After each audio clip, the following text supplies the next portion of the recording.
ọpẹ́ o gómìnà yìí ti fi owó kún owó oṣù àwọn agùnbánirọ̀ nípínlẹ̀ rẹ̀. Gómìnà ìpínlẹ̀ Abia Alex Otti ti bu ọwọ́ lu àfikún owó oṣù àwọn agùnbánirọ̀ tó ń sìnrú ìlú nípínlẹ̀ rẹ̀ láti Náírà sí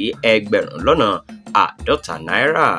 Nínú àtúpalẹ̀ àfikún owó oṣù ọ̀hún ló ti di mímọ̀ pé Náírà ní gbogbo agùnbánirọ̀ tó ń sìnrú ìlú nípínlẹ̀ Abia yóò máa gbà, nígbà tí owó àwọn tó ń ṣiṣẹ́ níléeṣẹ́ ìjọba yóò lé 10,000.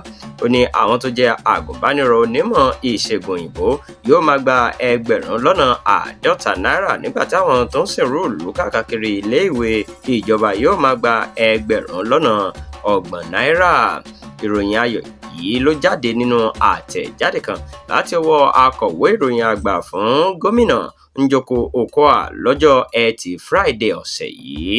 Njoku sọ pé àfikún owó oṣù yìí tún jẹ́ ọ̀nà láti ṣe ìrànwọ́ fáwọn ọ̀dọ́ ní ẹ̀ka ètò ìpèsè iṣẹ́. Ó ní ìgbésẹ̀ yìí jẹ́ ohun tó mú orí wú, kò sì sí irú rẹ̀ láti bí ọdún 27 sẹ́yìn. Njoku sọ síwájú pé gbogbo èèyàn tó bá wà nípínlẹ̀ Abia ló yẹ kó jẹ àǹfààní ìjọba rere, yálà aráàlú tàbí àjòjì.